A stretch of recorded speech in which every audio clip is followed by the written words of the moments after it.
Welcome and good afternoon, everyone, to the annual flagship event of the Georgetown University Pivot Program. I'm Pietra Rivoli, one of the founding directors of the program and an MSB faculty member. Thank you so much to our audience and our judges for joining us. And of course, special thanks and congratulations to all of the soon-to-be graduates of the 5th cohort of the Pivot Program. It's now my pleasure to introduce the Dean of the McDonough School of Business, Paul Almeida. Without Paul's leadership and support these past 5 years, we would not have a Pivot Program. So please join me in welcoming our Dean, Paul Almeida. Thank you so much, Pietra, and good afternoon, everyone. I'm very excited and proud to welcome everyone to our 5th annual pitch event for the Georgetown Pivot Program.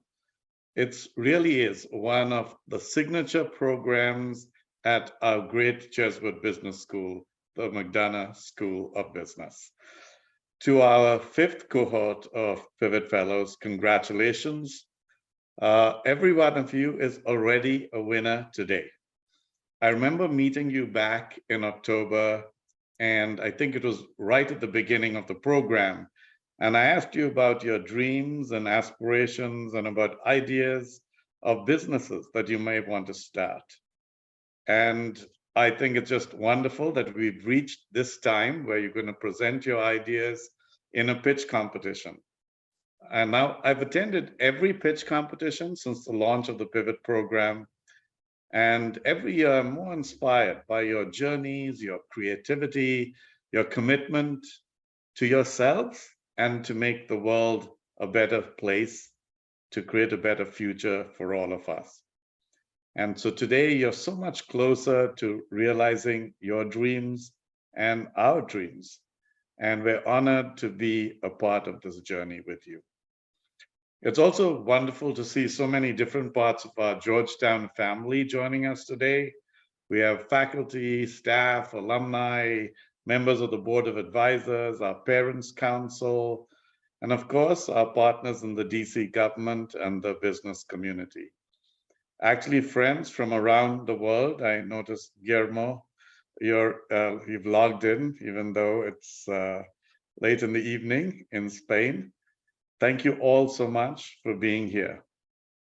I'm also thankful to and grateful for members of our amazing Pivot team, Latasha, Alyssa, Pietra, and everyone else who have created this path-breaking program 5 years ago and worked every year to, through all the difficulties to make it a truly strong program. Pivot is an inspiration to all of us at our business school, and it's a signal to the world that Jesuit business schools can lead in economic empowerment and in social and racial justice. Finally, I want to note that the prizes we are about to award were made possible by the generosity of a special Georgetown family, a family that is proud to have 3 children as alumni or enrolled students. The Pivot Program is blessed by the generosity of so many members of our community, and many of these are here with us today, and we're very deeply grateful. So enough of Dean speak. We've got something much more interesting ahead of us. Congratulations to the 5th cohort of Pivot Fellows for all that you've accomplished so far and all that you will accomplish in the years to come. Hoya Saxa. Thank you, Pietra and Dean Almeida. Good afternoon, everyone. Welcome to this year's pitch competition. I am Latasha Moore, the Assistant Director for the Pivot Program. I would like to take this time to review audience engagement rules. So we invite you to post questions about the pitch competition to cheer the fellows on in the chat at the bottom of your screen. At this time, I would like to introduce the Cohort 4 pitch competition winner, Amber Crowder. Hi, everyone. So my name is Amber Crowder, and I was actually in your seats last year. I am the 2022 pitch competition winner. And one of the, thank you, one of the great things about the pitch competition was just learning so much and the excitement. I wanted to kind of introduce myself again, and the business that I started was Bloom. This is the business that I launched currently. This year, we are in the process of opening. This is my slide actually from last year. Sorry. This is my slide from last year. And we ended up creating a bar because there was no spaces for queer people of color in Washington, DC, period. And we had a very successful Monday night at my previous bar. So we decided, my business partner, Cassie, and I, to go ahead and open up a bar that is a blended space that really focuses on creating a safe space for queer people of color. So we ended up getting a commercial space on the corner of 14th and H Street Northeast. So we are on the H Street corridor, and we're really excited. Our business is really unique because one of the things that we're focusing on is it's going to be a coffee shop during the day where you can co-work, you can come and eat lunch. And then it's also going to be a restaurant and business by night. We're Black owned, we're woman owned, and we're queer owned, which is also one of the only people in the city doing something like that. We are also a multiple generator. We have revenue coming in because we're doing commercial kitchen space during the evening. And also we have some people interested in doing ghost kitchens. Another thing is that we're 3,400 square feet, which is about 2,400 square feet bigger than the last bar that I outgrew. Progress update, we're really excited. We have our key staff hired. That's Cassie and I, my business partner right there. So we're going to be managing the bar. We also have our executive chef. She is currently the owner of Brooklyn's Finest in Brookland, Northeast. Her food is amazing. She has designed all of our menus.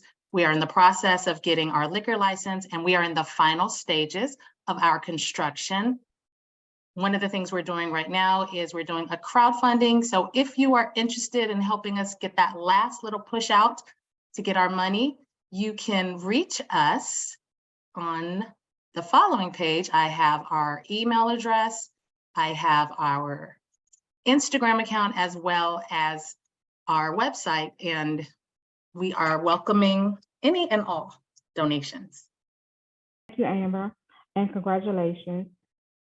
Now I would like to introduce this year's judges: Dr. Patricia Grant, Dr. Walter Lundy, John McNamara, Guillermo Pla, Ariana Christie, Thomas Prima, Chip Sherrill, Jason White, and Rohan Williamson. Thank you, judges, for your time and taking the time out to judge this year's pitch competition. Now I would like to turn it over to Dr. Alyssa Lovegrove for the pitch competition overview. Thanks, Latasha, and welcome everybody again this afternoon to our fifth Pivot Pitch Competition. I just want to give you the context before you hear the pitches. I think everybody here knows that Pivot is a business and professional development program designed specifically for returning citizens who see themselves as change makers and leaders within their communities. And because that is our vision for the fellows, entrepreneurship has always been an integral part of our curriculum. We want all of our fellows to feel they have the skills and the tools to identify and respond to an opportunity. And so all of our fellows, not only the ones you're hearing from today, all of our fellows have been developing a plan to launch some kind of new venture over the course of this year. And they've been working through all the various steps, understanding the need, identifying and testing solutions, trying to assess whether that solution can be financially viable and sustainable. So today's presenters are our finalists. These are the ones with the most fully formed ideas. They are now competing for seed money to make a start on the opportunity that they've identified. So the winners will be determined by the judges that Latasha just mentioned. We are not objective, so we we need judges to help us decide. And what the judges will be looking at are a couple of different things. First of all, they'll be looking at the quality of the idea itself. Is it an attractive business opportunity? Does it look like something that's potentially profitable? They'll also be looking at the quality of the presentation as well. So did the fellow communicate well? Was it visually compelling? Did the pitch include all of the critical information? And then a final overall assessment, just on a scale of 1 to 10.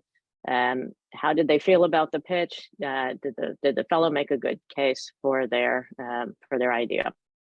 So it's pretty straightforward, and that's what's going to happen. We're going to have 6 teams presenting today, and with that, I'm just going to go ahead and introduce our first pitch. So the first fellow who's going to present to us today is Musa Kamara. He's going to tell us about Huda strategies. Nonprofit organizations play a vital role in delivering services, strengthening communities, and facilitating civic engagement. Did you know 42% of small nonprofit organizations since 2020 have seen a decrease in donation? Hi, my name is Musa Kamara, founder of Huda Strategies. Small and mid-sized nonprofits struggle to achieve their mission due to the capacity limitation in 3 crucial areas: storytelling, strategies to raise funds, and community outreach. Our solution: connect nonprofit organizations to the communities they serve through branding, engaging events, and successful fundraising initiatives. Our underlying magic is our extensive partner network in various sectors, i.e. hospitality, financial institution, my personal experience in nonprofit leadership and strategy, and our prominent strategic advisors. As you can see this chart with our competitor analysis, we check all of the boxes: marketing, community engagement, fundraising, event management. Ultimate Charities, Arlington Strategy, and William Whittle, they don't check all of the boxes. Their primary focus have been in marketing. There's a huge opportunity in the nation's capital. Over 13,600 registered nonprofit organizations with a median income of $56,000. The DMV area is ranked 2nd to New York City in total number of 501c establishments. Total expenditures by nonprofits in the DMV region, $800 million. 6.7 is spent on consulting services at $52 million. Estimated annual fees based on a 3% market share, $1.5 million. Our revenue model, starting off with one-off events, i.e. galas, brunch, fundraising events, project-based starting at a minimum of 3 months, delivering tailor-made solutions through client-specific project, and lastly, retainers, providing ongoing services supporting clients through a regular fee-based retainer.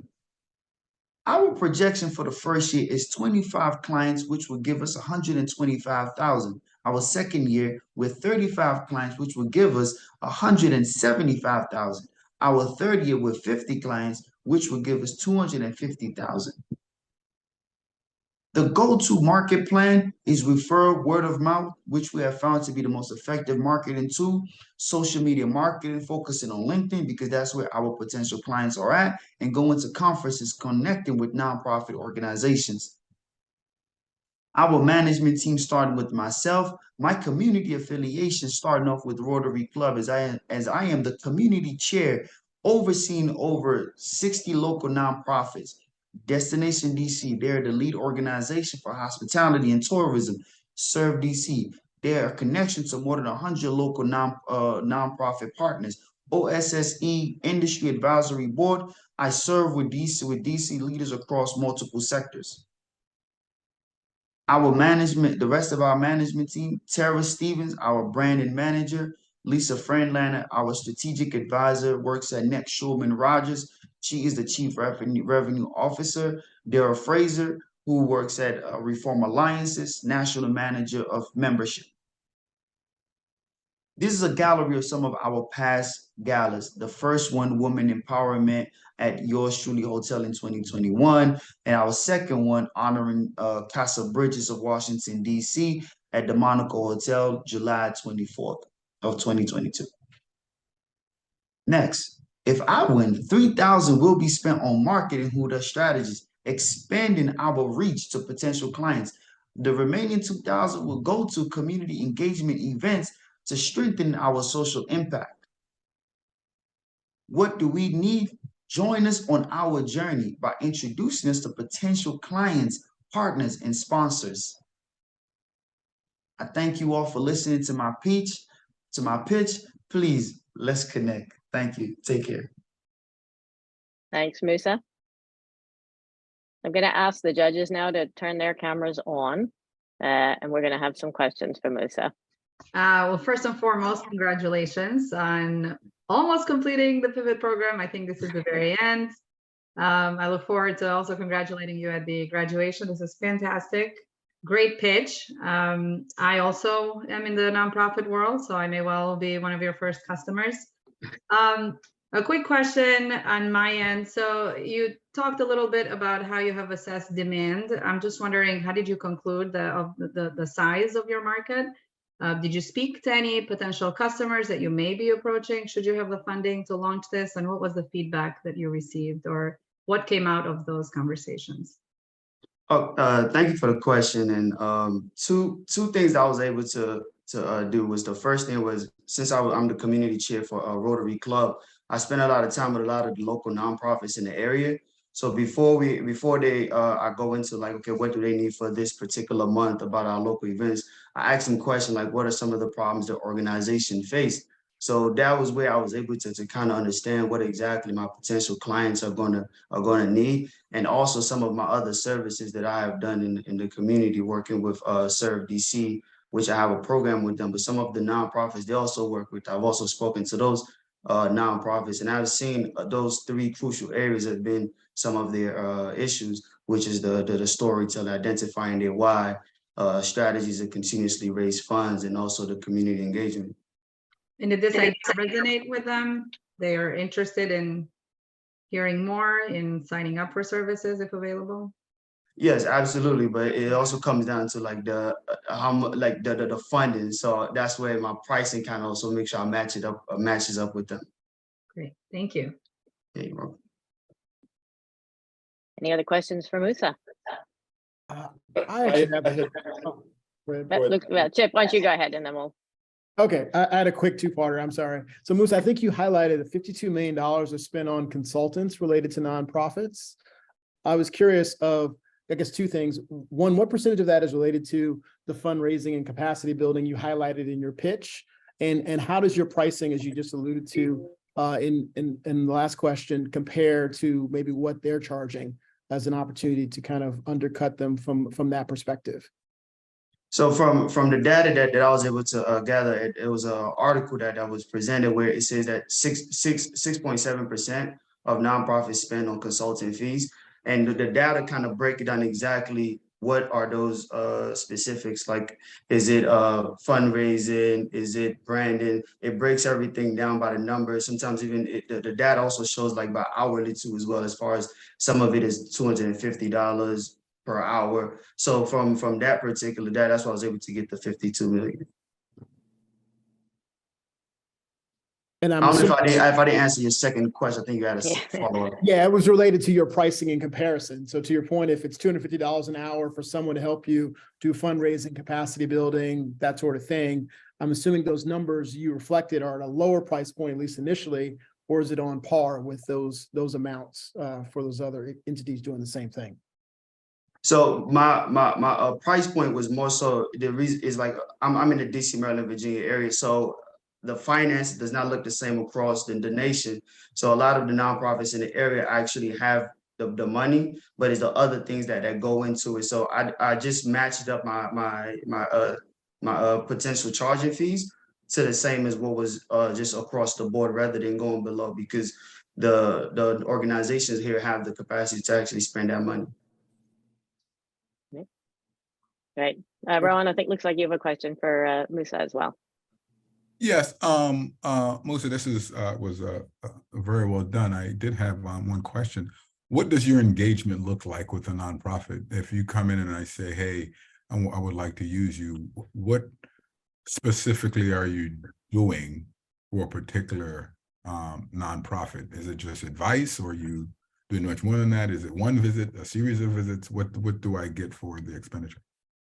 Yes, thank you for a great question. So as far as the engagement is a few things. So one, I'm going to see if the clients, if they need a survey to pretty much to see, is their service really going to be a need for this community? If that's not really what they're trying to go after, they want to actually have an engaging event with the community. I will try to figure out if the community also has like a town hall area or a community rec center where we can be able to galvanize some of the community members or some of the leaders of the community, so that at least that partnership can be bridged more easily with the community members. So my focus is to go after the leadership of the community and tie them in with that organization, so that it could be a more easier engaging when we're doing any, let's say, any giveaway events, turkey drive, holiday season, and things like that. Okay, thank you. Thank you, Great. sir. Thanks very much, Musa. So with that, I think we're going to turn to our next pitch. David Williams is going to tell us about HoopsConnect. Hello, my name is David Williams, and today I will be introducing you all to the new pickup basketball app called HoopsConnect.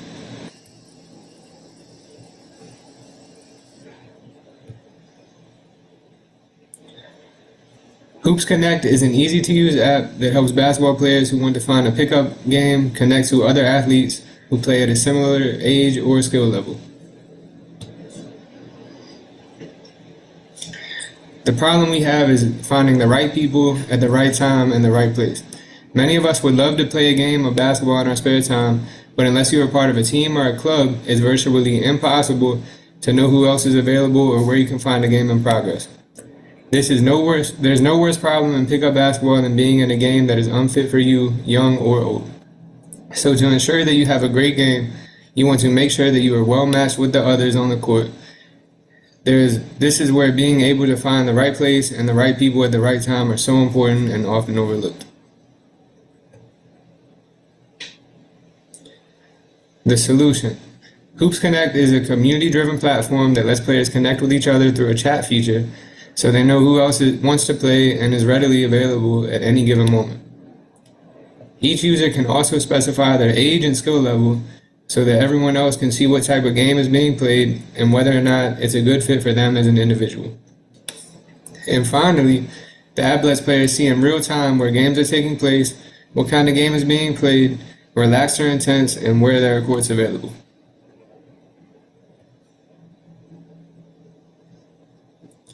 There's a huge market opportunity for HoopsConnect. The Sporting Goods Manufacturers Association estimates that there are more than 15 million casual or pickup basketball players in the United States. And as it happens to be, the DMV area is a hotbed for talent, with over 130 players currently or formerly in the NBA. And here's a look at our competitors: Full Court, Infinite Hoops, Pick and Play. These are our main competitors, but it just so happens that none of them have a very strong presence in the DMV area. And this is our competitive advantage. For HoopsConnect, the DMV will be our primary focus, and we will actively target players in this community. Through the community we build, and we also plan to provide training and resources to aspiring young athletes who want an opportunity to play. Our competitive advantages are we're going to be more active and targeted in our marketing, focusing solely on the DMV area. Our app will have a superior design and will be easy and efficient to use. And we will be focused in the DMV, and we are definitely looking to give back through our app as well.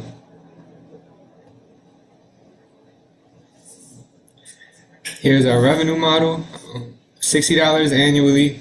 It will be $5 a month. We're estimating a total of 500 users the first year, and that brings our first year revenue projection to $30,000.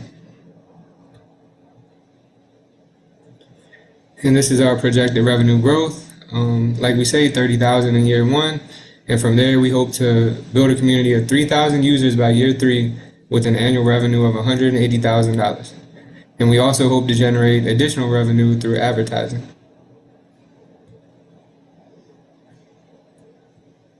And this is the team. You have me. I'm the founder and CEO of HoopsConnect. And as a former college player for Laurel Ridge Community College, I'm also very passionate about the game of basketball. I plan to partner with an app developer who can help build a better platform, and an experienced marketer who can help me attract a community of users to the app as well. And our next steps are creating a low fidelity prototype to establish proof of concept and identify the key features. To test the level of demand, I plan to create a simple sign-up tool through Google Sheets, and we'll also get these initial users to help me identify what features are most important to build the app. Thank you. That'll be all for today. If you need to contact me, my email is listed here, dw952@georgetown.edu, or you can reach us through our Instagram page at HoopsConnect Official. Thank you for your time. It's been a pleasure speaking with you all. Terrific. Thanks, David. Why don't you come back on screen, judges? Let's have some questions for David. Thank you, David. I love the presentation. I love the idea. And I just had a couple questions on the opportunity. Have you looked at what your market share, because you said one of your advantages is that you're going to be DMV focused. So I'm curious about what is the potential for market share in the market? What is the penetration of these products in the market? And then follow-up question to that is, if you start to make a little name for yourself in the market, what's your plan to defend against some of these other players that may have an infrastructure advantage on you? Right. Thank you for your question. Yes, we began seeing what the market opportunity is through Google Forms. So basically, we went to a couple courts, had people sign up through Google Forms, give their information, skill level, age, all that type of stuff, and we put it in a Google Sheets document just to show that there is a need for this. And you know, as time goes on, like we say, the competitive advantages that we showed as far as you know, smoothness of the app and just focusing on this marketplace in the DMV, we'll get a big following here, and then once it expands, you know, just keep the same principles in mind to, you know, take over these competitors. Do you know what competitors, how active they are in the market, or an estimate of of the current community of ballers in DC? How many of them are using this app or using competitor apps already? Yeah, there's a little bit of use, but a lot of those apps aren't very efficient. So, you know, they crash easily and stuff like that. So that's kind of the issue that everybody's running into right now. Thank you. I love the idea. Thank you. Thank you, Jason. Guillermo, do you have a question for David? David, congratulations for your presentation. I like very much the idea, and it was very well presented. I had two questions. One is whether you how you compare your subscription rate to your other competitors. Meaning, is your price on the same level, or are you offering a reduced initial price for the subscription? Right. Thank you for your question, Guillermo. Some of these apps that are our competitors don't actually have subscription rates. So they're free, which I think is what leads to the apps not being that efficient, and, you know, just the overall marketplace that they have is not anywhere near where it could be. And if we you know, charge these subscription rates, it's going to help with the upkeep of the app and just help everything run a whole lot smoother than some of our competitors. So have you talked to potential customers that might be willing to pay the fee if the platform works as good as you can make it work? Meaning, if it is an advantage and they have to pay, you think you'll be able to find customers that are willing to spend that much money? Yes, absolutely. When we tested the Google Forms and put it on the Google Sheets, we made sure to ask that question, and the majority of the people that we asked that question to said that they would definitely be willing to spend the $5 a month if it made it easier for them to find a pickup basketball game that caters to their needs. And sorry, because it goes with the same track. Would you allow them to subscribe on a monthly basis, or would you require for them to subscribe for a minimum period, which could be 3, 6 months, 9 months? We would do month to month. Month to month. That Yes, I think is correct. Well, thank you very much again, and congratulations. I think the idea is very good. Thank you, Guillermo. Great. Thanks, everybody. I think with that, we will go on to our next pitch. The next up is Curtis Patterson, who's going to tell us about DEC, a driving academy. Hi, I'm Curtis Patterson, and I'm here to talk to you about DEC, DC's Youth Drivers Education course. DEC is a new driving school that provides top quality driver's education to students at all levels. Everyone understands the importance of road safety, but unfortunately, teens who have not had a good driver's education course do not know how to drive safe on the road. 91% of teen crashes are caused by teens between ages 15 through 20 who have not had driver's education. There are many reasons why these teens have not had good training, but the main reasons are that lessons are expensive and not necessarily seen as a priority. And many school systems, including DCPS, no longer offer driver's education as part of their curriculum. Our solution, we offer top quality driver's education to teens in the DC area. We make it both affordable and accessible to all teens by offering discounts and flexible schedules. To encourage teens to sign up, we get DC schools to help us promote the classes. We also explain to teens that having a driver's license opened up many more possible employment options. Compared to other driving schools, our program is much more comprehensive. We focus on safety and vehicle maintenance and make it much more fun and engaging by including gamification and simulations.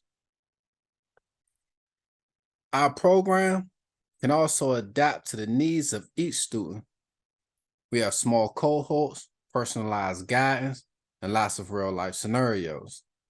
This approach improves the overall confidence and preparedness of young drivers. Overall, opening a driving school in Washington, D.C. can be a profitable business. It is a large market. There are 25,000 teens and teen drivers in D.C. And the demand will more than likely remain steady since driving is such an important skill to teens.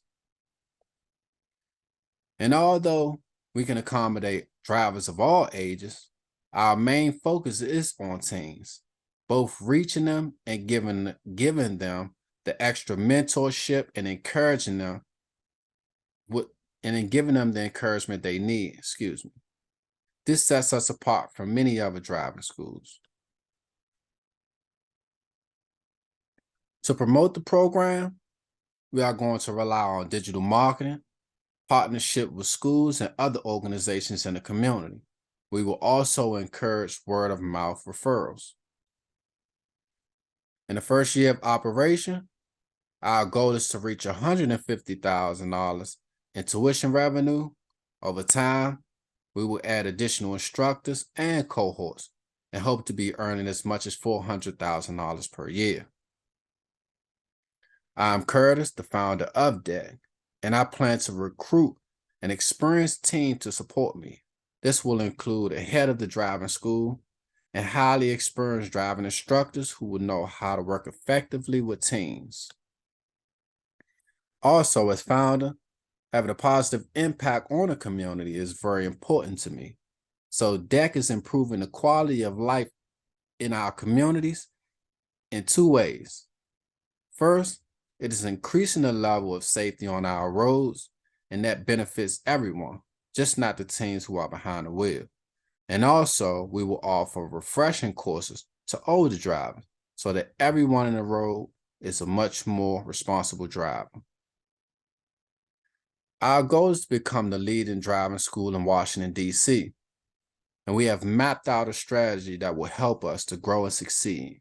So if you know of a teen who wants to learn how to drive, please call debt. Thank you. Thank you, Curtis.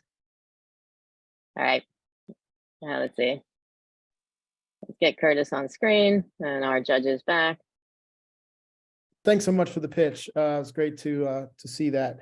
I think we want a statement. So I think your points around mentoring and the refresher courses for older adults like myself are unique and differentiating. But my question is kind of related to pricing. You talked about being the leading driving school in the DMV and beyond. I'm curious how your pricing compares. And then the second part of the question, in terms of partnerships, given that there's so many youth accidents that happen, maybe a partnership with insurance companies like Geico that's based here to offer discounts against those course costs. Curious what you're thinking on those two ideas. Thanks for the question, Chip. Yes, you're exactly on point. So when it comes to driver's education, more than likely, insurance is part of it. Like, so once they go through the whole course session of being able to, get all of the skills and knowledge sets that they need, and according to their grade level or academic level of where they're at at the end of the program, makes them eligible for that insurance, to be able to reassure the insurance agencies that this team is reliable and they are responsible enough to be able to carry their services. So yes, that is a part of it. Thank you. Any other questions for Curtis? Curtis, I think it's a great idea and clearly a market need since DC has stopped providing this in the schools. Do you know what sort of the regulatory barriers are in terms of getting licensed and getting your instructors licensed to start the business up? Thanks for the question, Tom. So just basically, just getting the schools on board. That's in regards of permits, just being DMV approved. Once we get DMV approved and get the paperwork process to going and get it pushed through as needed to get all of the things that we will need to be a functional school as the starting point. And basically, just providing a service, because I've been in the community and I've spoken with a lot of teens in the community, and this is something that's very much needed. So that's not a big barrier to entry, or is it to get that license approval? No, it's just a matter of the wait time span on getting the paperwork process done and getting the approvals and building the partnerships with the schools who are willing to work with us and get this thing up and rolling. Like to get them to see the importance of driver's education and why the youth need it, even though it is, known in wards and in the district and things of that nature. Like just basically, providing a quality type of experience for the youth that will keep them interested and make an impact in their experience and the safety levels of the community. Well, I agree. With 2 teen boys, there's clearly a need. So good idea. Yeah. I have a 15-year-old daughter and I'm teaching her now as we speak. I don't envy you that, Curtis. Okay, great. I think we have time for one more question for Curtis. Anybody else? Yeah, I had one. Curtis, appreciated your pitch. I found interesting your angle on simulation and gamification. Can you talk a little bit more about that? How you envision distributing that to your students? I mean, is that something that would be online? Is that something that would be in a centralized point? What did you have in mind there? So thanks for the question, John. So for the gamification and simulations, of course, I would want it to be on site, because basically as they get their instructions throughout the class setting, once the class setting ends, not necessarily end, but in the end part of it, basically like the reinforcement of the lesson can come through a simulation process, and we all know how our teens are today and how they use games and how they love games on their phone and all types of situations like that. So basically getting them to be behind the actual gaming system. I mean, I'm not sure, I'm pretty sure you ever seen like CDL classes or something like that. Like they use gaming type of systems where they can sit in the driver's seats and have like a whole screening session in front of them. So getting them that type of quality system in order for them to be able to actually see it themselves, on top of learning it, to reinforce the instruction that they just got, is one of the most important parts that I think solidifies the education, the academic portion, to the real life situation as a next level. Okay, thank you. You're welcome. All right, thanks, Curtis. Well, what we're going to do now, take a little bit of a pause on the pitches. We want to share with you some reflections from the fellows. So here's some words from the fellows. The Pivot program means everything. The Pivot program has changed my whole outlook on my future. It's meant everything. Coming home, it gave me an opportunity to get on my feet, and I'm just so grateful for it. It's really hard to put it into words how much it's meant to me. It means the world to me to have this opportunity to go back and just cherish the things that I've learned. And again, it helped me to give myself grace. Come home, some people come home with nothing and no support. So Georgetown Pivot, that's like my second family. They give you all the support. Like if you need something, they get it for you. Pivot in a very surface level helps you and gives you a roadmap to say, hey, this is where I need to get to. The program being partnered with different corporate jobs or different companies that understand, that's what people need right there. What I did when I first came home, I didn't have a standard for myself. Like I was just reaching for jobs like maintenance and stuff like that and not thinking that I can do more. What Pivot did was open my eyes that there's still opportunity in other careers that I may have not thought before I entered Pivot. And the Pivot program offers us an opportunity to really present what we can offer or who we really are, to society. I've been building up confidence, and instead of just fearing things, I'm embracing it. Like I'm not scared anymore. It's different ways to knock down those barriers that, you think that you can't, or because of your background, you think, oh, maybe I can't do this or I can't do that, when in all actuality, you can. I'm very proud of myself. From where I was to where I am today. I have accomplished so much that I know that I can do it. It helped me get back up and try again. And now I can just proudly walk and say that, I can see where I'm going, I know where I'm going, and I can put the things together along with the support that I do have now to be able to get it accomplished.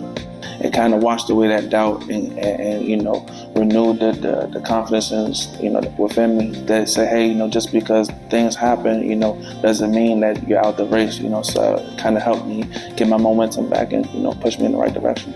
I can move forward and just kind of pay it forward, share the knowledge, share the information, just to make the world a better place. I just didn't think that there were people out here that were trying to, help, us returning citizens, restore ourselves back as a society, but they've proven me wrong in that aspect, and I'm happy that they did.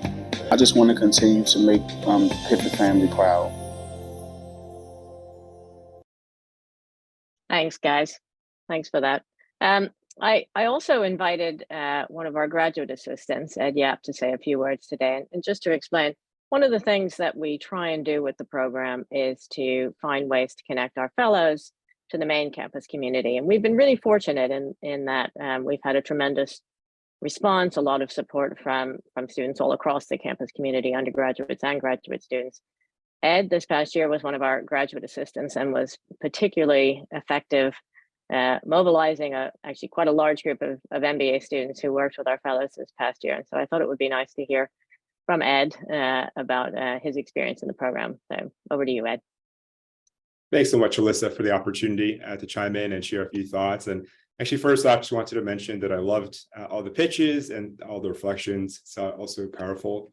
And I wanted to congratulate all of the Pivot program class of 2023. You should be so proud of yourselves and what you've accomplished, and you should take time to celebrate yourselves and each other. And as Alyssa mentioned, nearly 50 members of the MBA classes of 2023 and 2024 worked with Pivot Fellows this year. We're so grateful. All of us are so grateful and honored to have been able to travel with you on this important and exciting part of your journey. It's opened both eyes and minds to the opportunities and the challenges faced by returning citizens. And it inspired many of my classmates to be champions for citizen reentry and second chance hiring at their future employers. So from the bottom of my heart, I wanted to thank you. I also wanted to share some quick reflections as you finish the program and move on. Between yourselves and myself and ourselves, we've all had the incredible opportunity to be part of Georgetown University, to attend Georgetown University. And you've had the incredible opportunity to be part of the Pivot program. But there are so many others who face similar challenges, but haven't had similar opportunities. So it's so important to lend them a helping hand. And it's even more meaningful when that helping hand comes from someone who's also overcome a similar challenge. So I hope that you'll be agents for change and that you'll advocate for second chances on a broader scale. You can serve as an example of what's possible, and I hope that you'll share that perspective with others.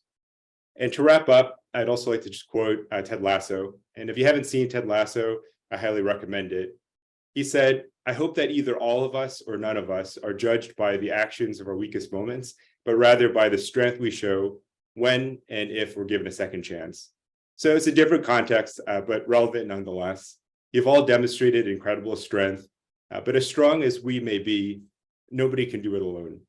So I hope that you'll support each other as you have over the last year. I hope that you'll know that there's a whole world of people out there supporting you. And that begins with myself, all of my classmates, and obviously everyone on this call. Thank you very much. Thanks, Ed. That was great. Really appreciate it. We really appreciate your help. So next up, we'll come back to pitches. Our next up is Tyronda Ferrell. She's going to tell us about Pop, Lock, and Learn. Hello, everyone. My name is Tyronda Ferrell, founder of Pop, Lock, and Learn.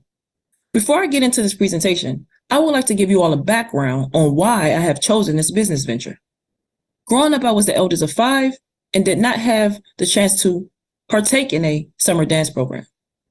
Because of this, I've always had this dream to create my own program that incorporates dance, education that is affordable to give back to the youth in our community. Who we are, a youth summer dance program that is affordable and includes a digital arts curriculum and a holistic learning experience. Now let's get into the problem.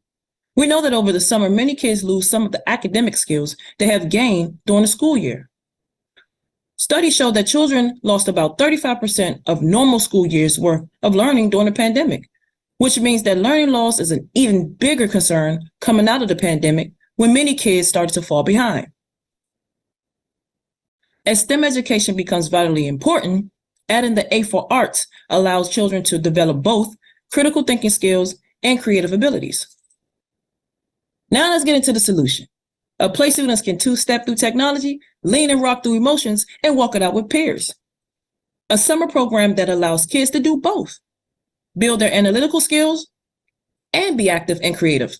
Pop, Lock, and Learn is an 8-week summer youth program for ages 9 to 12 that combines dance and digital literacy. The digital literacy section helps build problem-solving skills needed for career success. The dance portion helps build emotional foundation and cognitive development. Here is a typical day students will moonwalk through. From 9 a.m. to 4:30 p.m., not only will students partake in this curriculum, but they will also have a wonderful lunch provided to them, and every day with a group discussion where children can talk about whatever comes to mind. Our target customers. These are parents who are looking for an affordable summer program and an engaging summer experience that builds their children's life skills. Summer camp sector is over $3 billion and growing rapidly, which makes this a large and growing market. Now let's get into the competition.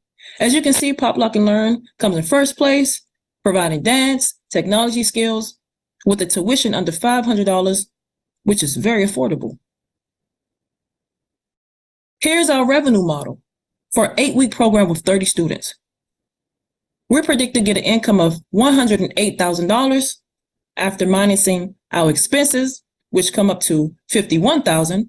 We predict to have a net income of $56,000, which shows that this program is very profitable.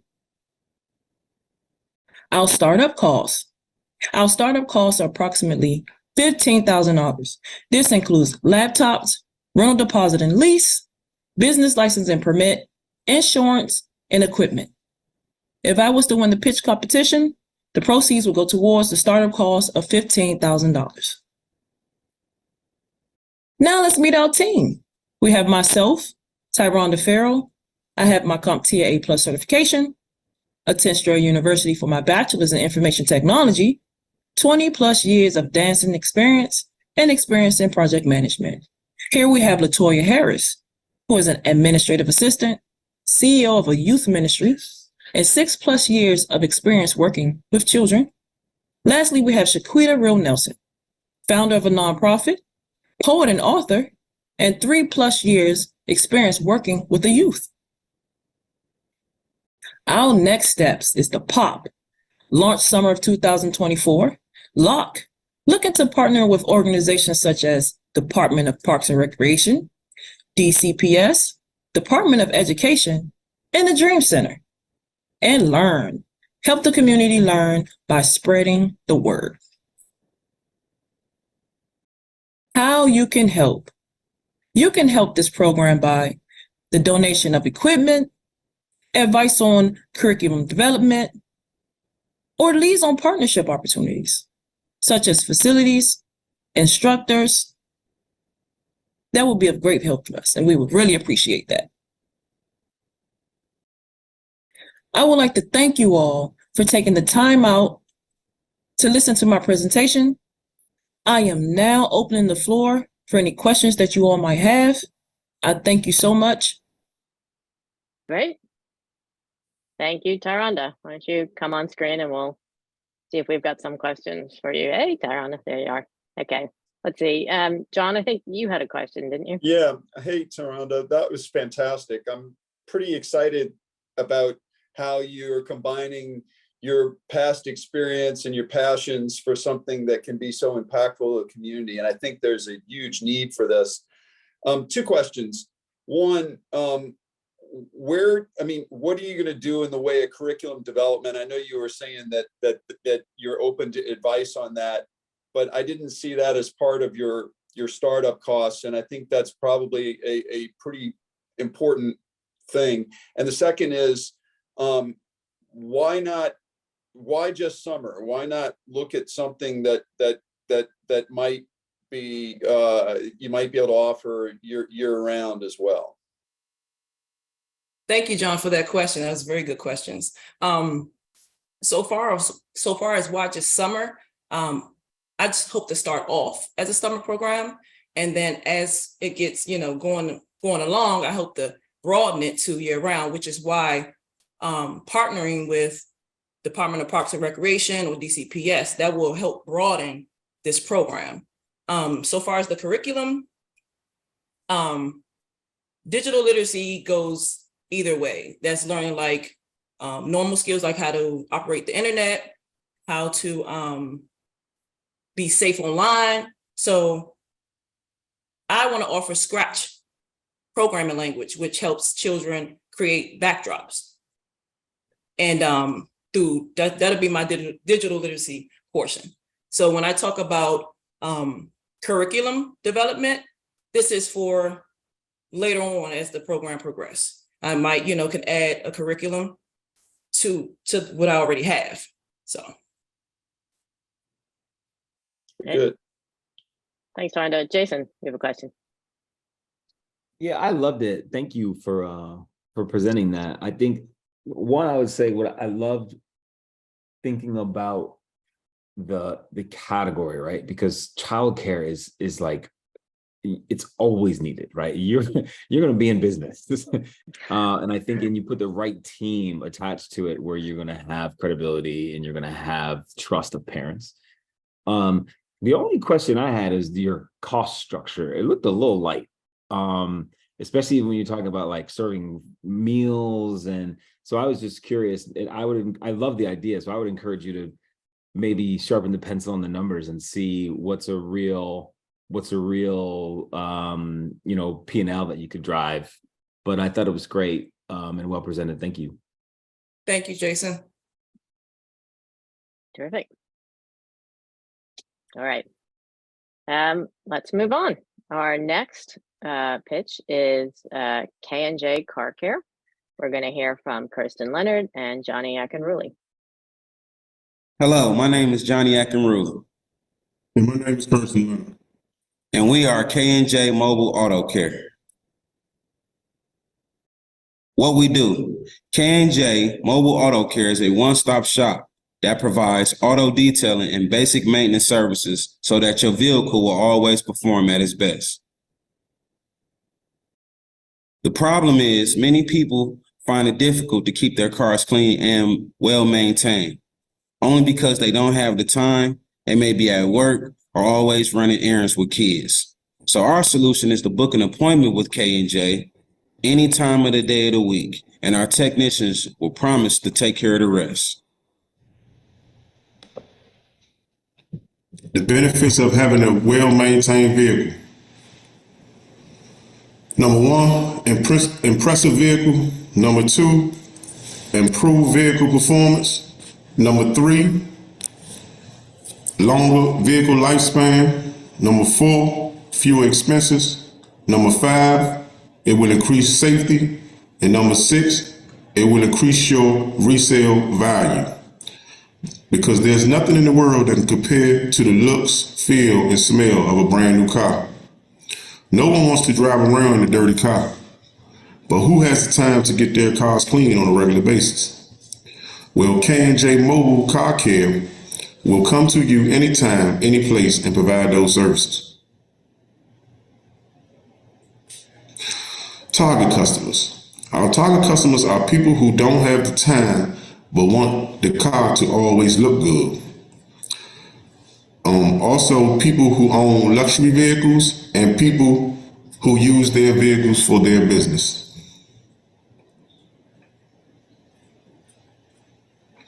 Market trends, industry size and growth. Now, the industry size and growth, the U.S. car wash and auto detailing industry shows steady growth for years. It is now valued at $14 billion. Growth forecast. The car washing industry is expected to grow 4% within the next year. Number of businesses. There are more than 1,500 car washing and auto detailing business in the DMV. Number of people employed. The industry employed more than 200,000 people in the U.S. Our competitors, Sam's and Car Wash, Triple D's Mobile Detailing, Car Wash and Detail. Outside of our competitors, we provide the maintenance work that comes along with the detailing as well. The comparison. Our competitors' value model is menu-based. They range from a minimum of $25 for a basic car wash to a higher premium package at $75 for its SUV. But with us, K&J would differ by providing the unique car care needs. And we also charge our customers for true value and quality of our work. Revenue model. This chart right here shows you the difference between the menu base versus the variable base. Our hand wash and detailing plan for a basic car wash is $49.99. For a standard car wash is $69.99. And for the premium wash is $169.99. these are the other services that we provide, like oil change and tire pressure checks. Now here's our 2-year projected financials. Based on 1 to 2 years, as you can see, our profits increase over those years. Startup costs. Now for the startup costs, to start this detailer business, we would need at least $20,000 to get this business off the ground. So we would need money for equipment, which would include a power washer, an air compressor, vacuum cleaner, carpet cleaner, and specialized detailing tools such as brushes, polish pads, and microfiber towels. The supplies would include car wash soap, wax, tire shine, window cleaner, degreaser, and other detailing chemicals that may be required. The cost of supplies can be in a range of $300 to $500 per month, depending on the size of our business. The business registration structure fee and insurance, we would need to register our business with a local authority, obtain a business license, and insurance coverage. The registration fees and insurance premium could cost between $500 to $2,000 per year, depending on the location and the insurance coverage. My name is Johnnie Akinruli again, and my partner, Kerstan Leonard, have the collective years of experience. His is 30, mine is 20. And with our experience come from, just having family members that own their own mechanic shops. Also, we both have worked in car washes in our neighborhood. And I first grew the passion from watching my dad keep up the maintenance with all his vehicles growing up. Now, we plan to launch in the spring of 2024 with the steps of starting the process of maintaining and having our registration and an LLC license, purchasing a van, equipment, and also the supplies. And last but not least, creating a website. Thank you all for taking the time out to hearing our pitch presentation, and we look forward to any feedback or anything else that might be necessary for our success. Thank you. Great job, guys. Let's have some questions for Kerstan and Johnnie. Let's see. I'm waiting for cameras to come back on so I can see who wants to speak. Tom, you got a question for Kerstan and Johnnie? Yeah, guys, I think it's a great idea. I've been a car guy since I restored my first car back in high school, but as life takes over and you have less time for that stuff, having the mobile service sounds like a great idea. I'm curious though, as you grow and build customer relationships, can you envision having your own garages where you can do more services beyond the basic oil change and detailing? Yes, I'll take this question, Johnnie. Great question, Tom. And to answer your question of yes, we are looking to expand and getting us a building or something, or garage that we can work out of. Yeah, I think it'd be a great way to build the relationships you have and then capture more and more of that need. So great idea. Good luck. Thank you. Thank you, brother. Ron, you have a question for Kerstan and Johnnie? Yeah, guys, I think this is a great idea because I know people in my family, I'm the only one that takes cars to shops, and I'm a car guy too, and it drives me crazy. My kids only think about the car when it's not working. A couple of questions I have. First is on the maintenance side. So it sounds like you mentioned oil change and a couple of other small things. First of all, just to recommend, you talked about the equipment, but you didn't mention pressure stuff and the oil that you need to buy to do oil change for particular cars. And I know cars are very unique these days. But as you think about checking cars, have you thought about more than just the inspection component of it? Because you talked about an oil change per se, and I'm thinking about my family, and they probably couldn't tell you if it needs an oil change or not. But is there a thinking that you're going to do a general check of the car with some kind of equipment you may have? And is that where you were driving at? Because I think that would be an important component. Another part of this is, so how's your marketing going to work versus, I mean, how are you going to develop a customer base, put it that way, to develop those relationships? I know those are a couple questions if you can address those. Yes. So the marketing base is based on being hand to hand, being in contact with different, where we work. Also, churches. I'm involved with a church right now where they're allowing me to use their parking lot to, further on my business. And what was the other question? I'm sorry. As you think about your maintenance was a particular request, for instance, for an oil change. Is that going to be driven by the customer's request, or you will come and check? Oh, no, sir. That will be like as far as the package deals, the packages that you purchase online, you will have the option to have what type of service that's necessary for your vehicle.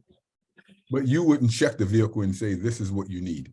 Because like I said, I would tell you, my sons couldn't tell you what was wrong with it. Yeah, again, like that would be upon the request, because certain customers, due to time and having work to do and stuff like that, they might not have the time to actually have an oil change or whatnot. So we provide that option on the online service. Okay. Hey, let me say something, Johnny, Mr. Williamson, 1 second. To answer your question, we also will be doing, we will be checking the cars. We will be refilling your fluids. Like you say, tire pressure check, oil changes. And for a bonus, we also would do tents, if that answers your question. Okay, thanks. Thank you, guys. I think you've got a customer already. There's a question from the audience. Somebody would like to know how far you are willing to travel with your mobile services. What's the area you're planning to cover? DMV. Just for right now, until the business grow. Just for right now. Excellent. I'm signing on as well. So, but you already know that. All right, terrific, guys. Great. So we are on our last pitch. We're about to hear from Alexis Green. She's going to tell us about KG Beauty vending. Hello, my name is Alexis Green, and today I'm presenting to you KG Beauty. 43 years ago, while away at college, Sarah Knox discovered the need for beauty products that cater to the unique features of individuals in the African American community. This inspired my mom, Sarah Knox, to create KG Beauty, a hair care brand focused on empowerment and inclusivity. KG Beauty partners with celebrity stylist salons and shops to deliver high-quality products curated specifically for African Americans and all people of color. We're promoting a new standard of beauty and creating a community where everyone feels valued, confident, and beautiful. So what is the problem, you may ask?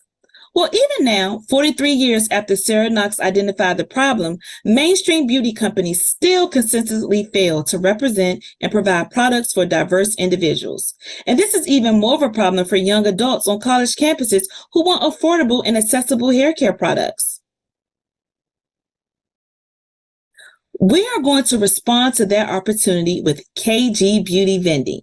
Now, KG Beauty Vending is a vending machine on HBCU campuses filled with convenient and affordable hair care and beauty products that allow students to embrace their natural beauty and express their individuality. As it happens, this is also a very attractive market opportunity. Black Americans spend almost $500 million a year on hair products, and 43% of that is spent by consumers aged 18 to 24 years old. Naturally, we have plenty of competition in the Black beauty product space, including local beauty supply stores, online retailers, and even campus bookstores. But very few of these companies focus specifically on campuses, and those that do offer a very limited selection of high hair care products. But this is a huge missed opportunity because with over 300,000 students across 100 plus campuses, HBCUs offer the chance to reach a vast market of individuals with diverse hair care needs and preferences. And unlike our competitors, we'll be providing 24/7 access to specially selected products in convenient, accessible locations like campus student centers. And even more important, KG Beauty is a brand that stands for empowerment, a message which we will believe will renaissance on many HBCU campuses. KG Beauty products include hair accessories like bonnets and bands, shampoos, and other hair products, hair tools like brushes and flat irons, and even hair enhancements, including wigs and hair extensions. Also, our machines are cashless for a seamless and hassle-free shopping experience. Now, for our revenue projections, we expect that each machine we install will earn about $100,000 a year. This is based on a projection of $15,000 of revenue for the first quarter, increasing to $40,000 per quarter as word on campus spreads. And to grow the business, we plan to add 1 or 2 machines per year on other campuses. Our goal is to reach $500,000 in revenue within the first 3 years. Now, our estimated startup cost is about $15,000, which includes the cost of acquiring and installing the machine, purchasing inventory and supplies, and other initial expenses. We are also budgeting $2,000 for machine maintenance annually and $1,000 for administrative expenses. Now, fortunately for us, we have a highly experienced team. The KG Beauty vending team is spearheaded by founder Sarah Knox, my mother, and I, myself, the COO, handling all the day-to-day vending machine operations. Now, with a deep-rooted bond and shared passion, we are committed to propelling KG Beauty to great success in the vending industry. Now, our next steps, we're currently seeking to raise $15,000 and hope to install our first KG Beauty vending machine as early as the fall of September 2023. So to summarize, with great products, strategic placement, and engaging branding and a cashless revenue model, KG Beauty Vending is poised for success. If you want to learn more, please contact us at info@kgbeauties.com. Thank you. Great. Thank you, Alexis. Do we have any questions for Alexis? Yeah, I'll start this off. Alexis, fantastic presentation. I love the branding and the consistency of your logo. I love your background as well. Clearly, this is a big problem that you've identified.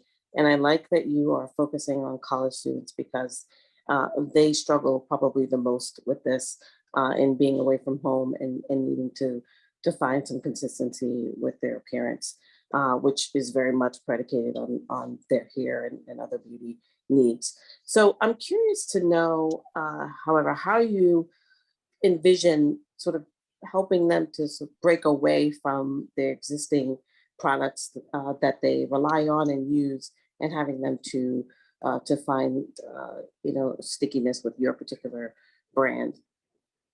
Thank you for asking, Ms. Patricia. So I've conducted some surveys and interviews over the past 3 months with ages ranging from anywhere from 18 to 54. And the majority of them did attend, about 72% did attend HBCU colleges.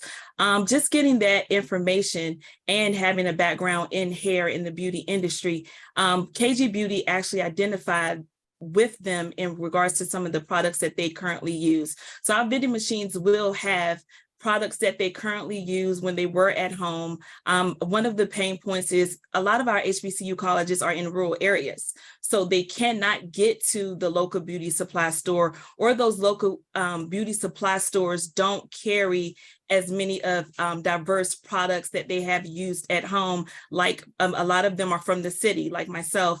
From the city, I can go, there's a beauty supply store on every corner, whereas at the HBCU campuses, there's not one on there, on site. So our vending machine will have products that they currently use or have used away from home, and we would continue ongoing marketing or taking surveys to see, seeing how the product has sold. So for instance, I brought my products today. We have hair gel, got to be glue hair gel. A lot of them use that product. The survey was like, ask what type of hair gel do you use? And 98% of them said, oh, got to be glue. I use that. That's a product that we carry now. We use in our partners' hair salons. And that would definitely be a product that we will carry in the vending machine. So just doing ongoing research to see what is it that they like will be customized for each campus.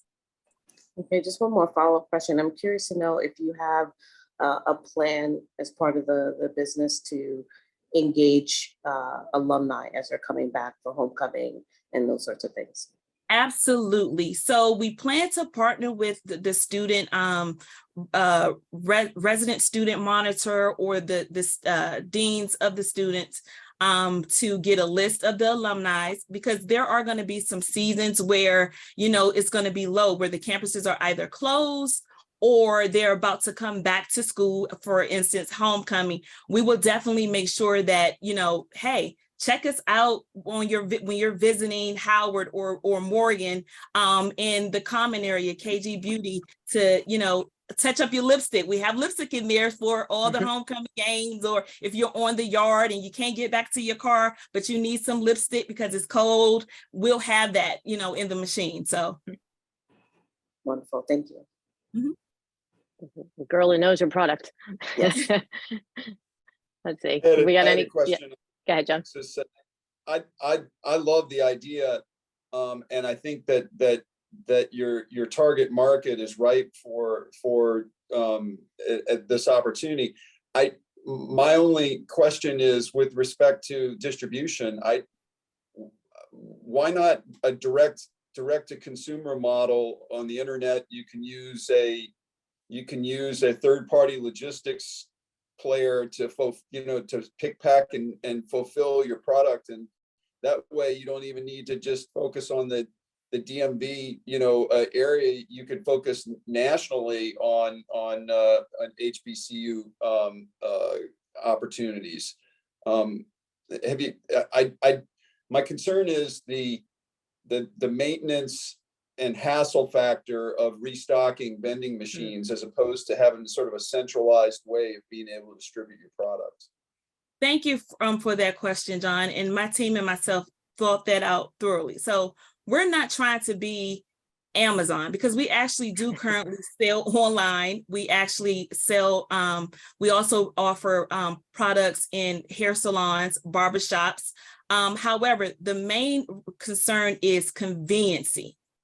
A lot of students cannot get to their beauty supply store, or accessibility. It's not accessible to diverse, to cultural diverse hair or needs when it comes to the beauty products. During my survey, a lot of the college students, which by the way, my survey consists of about 72% of current graduates as well as undergrad, they don't have a problem with getting a product, gel, a comb, a brush. They don't have that problem. The problem is it's something that's not manageable for their hair. So they can go to a vending machine that is right there 24/7, 365, and grab that got to be glue, or grab some hair extensions for an upcoming party. They can do that. Whereas for the maintenance, we are actually operating, our machines will tell us when we are low. Our machines will tell us how much product that we have sold, or what product sold the most for the day. And then we will partner with, so it's a family owned business. Currently we have two of my family members. One is my son, who's 27, and my nephew, who's 28, that will be they manage the hiring of maintenance, or, getting a student or partnering with the student to go and look after the machines. So the problem isn't, people would jump for, hey, I'll work for hair. I'll work for a hair product, because it's an $83 billion entity, and 47% of African Americans contribute to that. Research also shows that although there are college students, right? So I would say, oh, the little broke college student, because I myself was broke in college. We spent majority of our money in our hair or in our beauty, because it's a representation of us. So, well, I think it's a great idea. I'd encourage you to look at maybe a dual track where you have the vending machines as well as direct to consumer. I think you'll be able to scale it more that way. But Thank great you. job. Thank you. Thanks, John. Jason, you wanted to make a comment as well? Yeah, if I could. First of all, I appreciate the idea. Thank you, Alexis. The thought I had was similarly to John. I'm curious about your response. I think you're saying you don't want to be Amazon, you're not Amazon. Is that because it sounded like you were saying the problem with Amazon was selection, or else it was being able to get something real time if you have an urgent issue. So yeah, selection, I can't imagine is the problem with Amazon, but I get like being able to solve something immediately. One thought I had, just to build on John's push, is do you actually just make your campus touches marketing? Like, don't even make it a vending machine, make it like a pop-up salon, like make it a dope experience that you do throughout the year on those big moments, and then drive everyone to the e-commerce business. But now you also have this branded footprint that's touching down and creating an actual experience that people then kind of spread through word of mouth, and you drive social and everything else.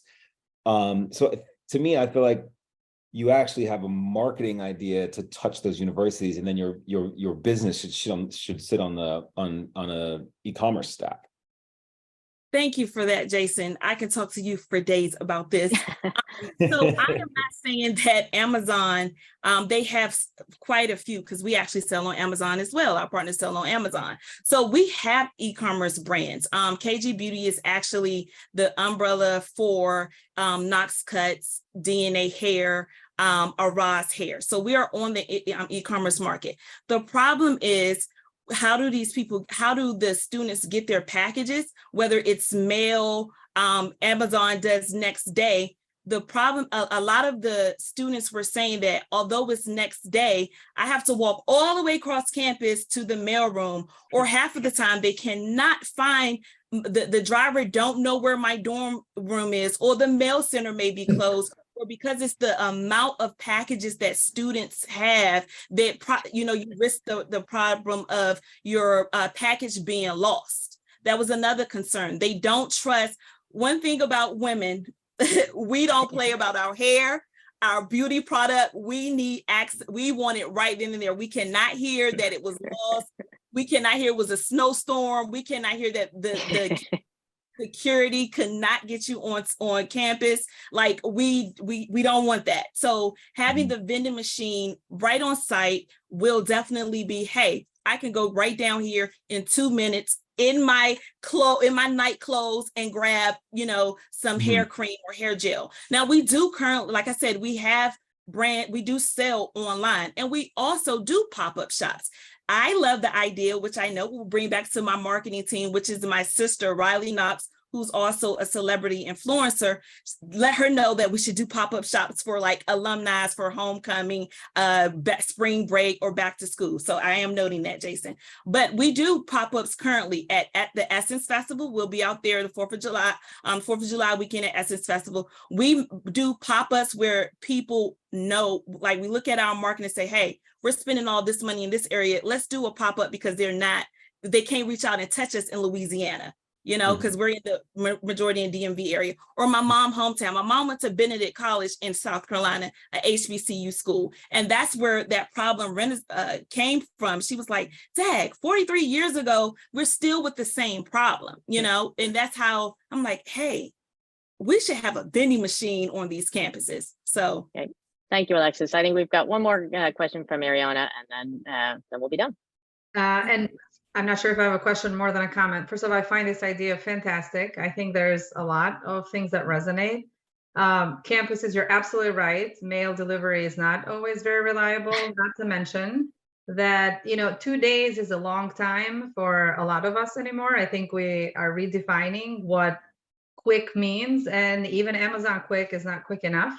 And I think one other aspect to remember, and I find myself doing this, but I know even the earlier group, the younger group ages, having one product that doesn't stop anyone from buying it more, right? So you just think of the accessibility. It's okay that you bought one lipstick from KG Beauty, last week, you'll buy another one to try the, the next color and whatever it is. And I think that can only be done if they are as accessible as you're proposing. So I actually think it's a great business pitch.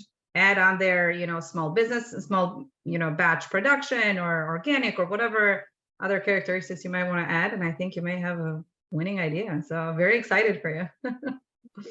Great. Thank you, Ariana. So with that, thank you to all of our presenters. Congratulations. I know I'm not objective, but I'm really proud of all of you. I know how much work you've put into these presentations, and it's just fabulous. And I'm really glad I'm not one of the judges, because I would have a really tough time making a selection. So judges, that is your cue to go off and provide us with your scores. And I will also just want to say, judges, I know that the fellows are very interested in your comments, your suggestions, and we're pressed for time here. So, by all means, you can forward them through us to them, or we can arrange, for you to chat further with the fellows. I know they'd really appreciate hearing your insights. So judges, now we need you to turn off your cameras for a bit, give us your scores. And what we're going to do now is I'd like us to hear from our internship hosts. So we have a video from our internship hosts. We have had an absolutely amazing experience. The Pivot Fellows have added so much value and insight to our team, and that's what makes it an easy decision to come back year over year. For me, it feels more like it's the right thing to do, because no one is the worst decision or a bad decision that they've made. And so being willing to give people an opportunity is really giving yourself an opportunity as well to grant the same grace to others that you would expect. So it was really a no-brainer for us. In one way, obviously, give back to the community, helping some of these interns and seeing new opportunities in other places they may not have thought about. But I think most importantly, just knowing the difficulty they go through, and when they come back home, us being able to provide opportunity for them to hopefully find employment. Especially, with the Pivot program and what they're learning there, knowing that there's going to be a commitment and a dedication and an enthusiasm to work and learn is what made it an easy decision for us to get involved. Returning citizens that I have had the pleasure of working with have been so committed to doing great at their work, to finding solutions to problems that felt like they had no solutions, and to building community wherever they are. I've hired multiple people now with lived experience, and they've all been really great and really been able to advance within our organization. The folks that we hire that are returning citizens honestly work harder than the average person. We've had a tremendous experience with the intern that we've had and what she's brought to the table. And I think it's a reminder that talent is everywhere. And if you have a closed mind to talent, you're missing opportunity. And I would say that's the biggest learning for me during this program. Our experience with Pivot has showcased the immense talent, resiliency, and the potential of returning citizens. This has prompted discussions about untapped human capital and the benefits businesses can gain from embracing second chance hiring practices, and how we leverage that research when we're working with future clients. Since Musa very first interviewed with us, he has gone from strength to strength. The energy, the enthusiasm, the commitment, the level of communication that he brings is absolutely impressive, second to none. Keith was a really huge success for us, right? So we are definitely looking to participate next year. Kelly has been amazing. She's been super helpful and supportive of all of our work. She's done a really great job of just bringing new energy and excitement to the DI work. Working with David this past spring has been an absolutely wonderful experience. I cannot stop talking about David to anyone I meet. Curtis is such a powerful people person. We organize events with hundreds of entrepreneurs around the city, and Curtis has been able to connect with every single person we've met. I think Shay brought a triple spark of energy to our company. She just showed up with energy, enthusiasm, curiosity in a way that I'm not sure I've ever seen an intern do before. So yes, I would encourage every employer out there to offer an internship to a Pivot program employee. And my platform, we say, returning citizen may just be the best employee you've ever hired. And I believe that.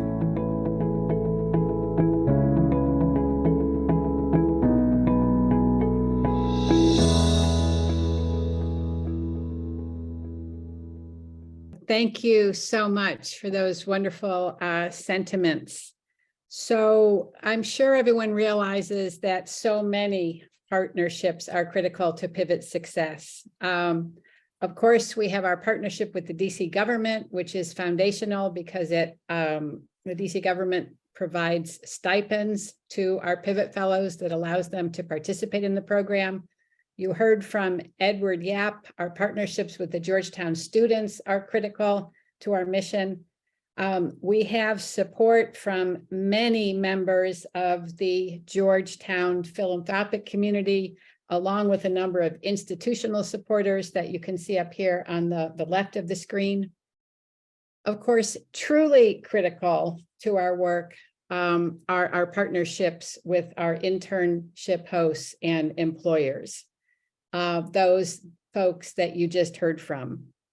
Thank you so much to every 2023 internship hosts who you can see on the right side here. You have provided our Pivot Fellows with invaluable professional experience, professional development opportunities that are going to accelerate their trajectories no matter what their path.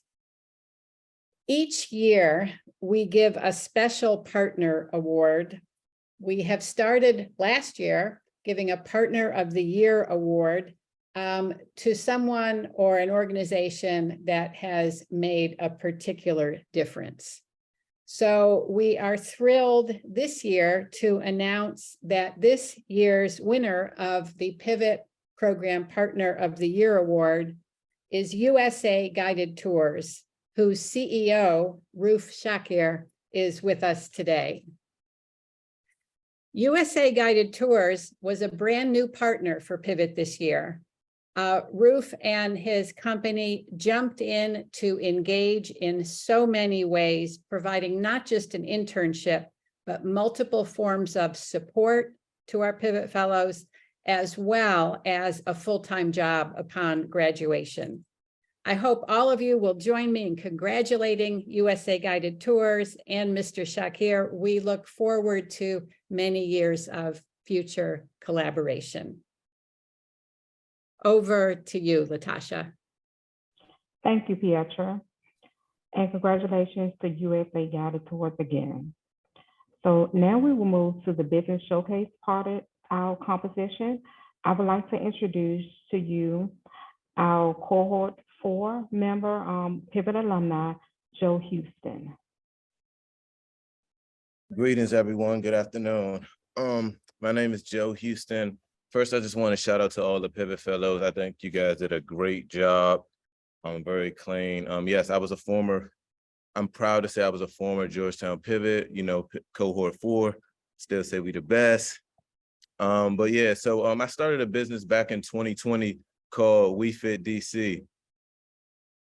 Actually, the start of me starting this business, it was just off of, I wasn't looking to actually start a business. I just wanted to do something for my community. So it really started off vision and just passion. 2020, the world was shaking. Everyone didn't really know what to do. Gyms were shutting down. People were dying. So by trade, I've been a trainer for 10 years now, certified trainer. So I organized a group of other trainers that I know from the community. And we met up in Ward 7 in Washington, DC, in a very underserved area. And I was like, look, I want to do workouts in all these different communities, and I want to go every weekend. And the people that I was communicating with, they was with it. They was like, okay, let's do it. First event we did, we had over 100 people. And from that first event, I was like, wow, this is something special. We had the council member came out, Martha's Table donated us some fresh produce. I was like, wow, this is something right here. From that moment forward, we just continued to grow and grow and grow. We did so many different activations, what we call them, and then I get a call and people started like, hey, Joe, can we hire you to do an event here? Can we hire you to do an event here? And I was like, wow, I turned something to a business of something that I was willing to do for free, come out of my pocket and just do all these activations. Turned out to be a business. Next slide. So basically we served over 77,000 residents. The problem was health disparities. People really didn't have access. People didn't have access to consistent health equity in our community. And WeFit brought that need. that consistency, the education behind health and fitness. So when we come up, it ain't always just about a workout. Yeah, we have a DJ, but we also have like partners, maybe a psychologist to come speak about mental wellness. We also might do something around, we might have a credible messenger or a violent interrupter speak about gun violence and gun prevention. And we might do so all our activations, we catered them around social issues, guns up, guns down, gloves up. So all our stuff was catered for social issues in our community, and we was thriving. So basically, I'm a for-profit business, but my business module, you know, you would consider it was a lot of social impact as a nonprofit work, but I'm grateful to have a for-profit business doing a lot of great work. So next slide. Fast forward all the way to 2023. Yesterday, Mayor Bowser, a lot of community leaders, we had over 1,000 people here at the site. I just opened the first fitness studio ever in Ward 8, not including a Department of Rec Center. So Ward 8 host over almost 80,000 residents. So I'm just proud just to be the founder and president of WeFit, to just be leading that movement in regards of pushing the health agenda forward for my community. Basically, my fitness studio will be ran as a boutique style gym. It'll be class-based. We will focus on functional training, yoga. We would do boxing boot camps and things like that. So been a lot of press, been featured in Men's Health magazine. The concept, what my business module work, you know, people in our community want to be fit. They just don't know how to be fit. They don't have the education. So it's my job to push that forward and just the community support. So it's been a lot of people just supporting us on this initiative, on my program, and we're just growing and growing. So I'm just thankful to yesterday just finally cutting the ribbon and the great work to come with WeFit. Thank you. Thank you, Joe, and congratulations on your grand opening. Absolutely. We are extremely proud of you. So I would like to introduce now Raashed Hall, a member of Cohort 5. How everybody doing? I just want to say thank you. Thank you for everybody that's in attendance, the Pivot staff, all my cohort members that put on beautiful presentations, and Joe that was for front running me. You know, I really look up to Joe, you know, and I really admire his work that he has done, you know, being a returning citizen like myself. It gives me motivation to continue my drive to success and to continue to push how I've been pushing and to continue to do what I've been doing. So with that being said, my name is Raashed Hall. I'm the owner of Fitness, a Georgetown Pivot student, a certified personal trainer, and a designer and inventor of the Power Push-Up workout device. Next slide, please. I basically designed and invented the Power Push-Up while I was incarcerated. I refused to let my past or my present circumstance dictate or tell me what I could accomplish while I was serving time. The problem that I faced while I was incarcerated, which is prevalent among today's exercising community, is how to maximize the benefits of traditional bodyweight exercises while using minimal equipment and less time. Next slide, please. I was given the nickname the Mad Scientist by my fellow inmates and the staff because everybody knew that I used my creative ability to design makeshift workout devices out of the resources that were made available to us. Basically, anything that I could get my hands on that I could turn into a dumbbell or some type of workout device, whether it be a shoestring, an old pillowcase, a trash bag, I created it into a workout device. Next slide. The Power Push-Up is a revolutionary workout apparatus that uses resistance bands attached to unique handle grips that I designed. I also filed and received my patent while I was incarcerated in 2015. Next slide, please. As you can see, the Power Push-Up has a place in the $13 billion fitness equipment industry that can be seen by similar devices as mine. To the top right-hand corner, we have the Perfect Push-Up that has been in the market, that has been selling in the market for over 20 years now. Next slide. This slide highlights my accomplishments upon enrolling in the Pivot program last October. I'm proud to say that I placed second on main campus in Georgetown Rocket Pitch competition, which led me to compete in the Georgetown Entrepreneurship Challenge, which I also placed as a finalist. This led for me to pique the interest of celebrity influencer Marley Mantra, aka the Party Goddess, who has agreed to influence and help promote my product when I go into the crowdfunding phase. Also, the Power Push-Up, my business, and also the Pivot program was showcased on WJLA Channel 7 News. I'm proud to say that. Next slide, please. This is my roadmap to success that I have created, and I'm presently following it. I have already partnered up with DC trainers, trainers of the DMV that have agreed to use my product with their clients and also on their social media platforms such as TikTok, Facebook, and Instagram. I have already secured user interest with those same platforms. My next phase, which I'm preparing now, is my crowdfunding phase, which I'm going to launch on Kickstarter in the near future. I plan to do it mid-summer, maybe July, June, July, maybe September, July or September. Then I plan to raise capital on the Kickstarter crowdfunding, in the Kickstarter crowdfunding phase, to secure pre-sales. Also, my last phase, of course, is to receive a profit from my idea through direct sales myself from these same internet platforms, and also sales through retail. So that's pretty much where I'm at now. Also, I'm in the phase, I'm presently getting my ready for market prototype now. You know, I'm waiting to hear from some of my business partners. We're getting quotes from manufacturers and we're getting those things ready. I'm proud to say it's not just another dream. It's something that's actually coming into fruition. So with that being said, I just want to thank you all for, hearing my presentation, and I will leave the floor open. Any comments, questions, or advice pertaining to what I just presented. Thank you. Thank you, Raashed. We are extremely proud of all of your success. So now I will turn it over to Dr. Lovegrove. Thank you, Latasha.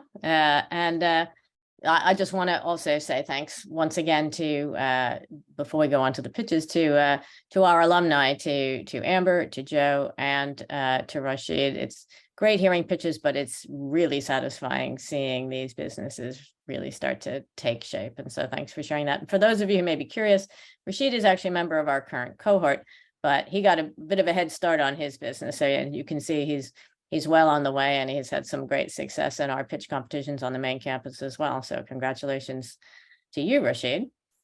So now we're going to move on to what everybody's been waiting for. We have the results from our judges, and we are about to announce the winners.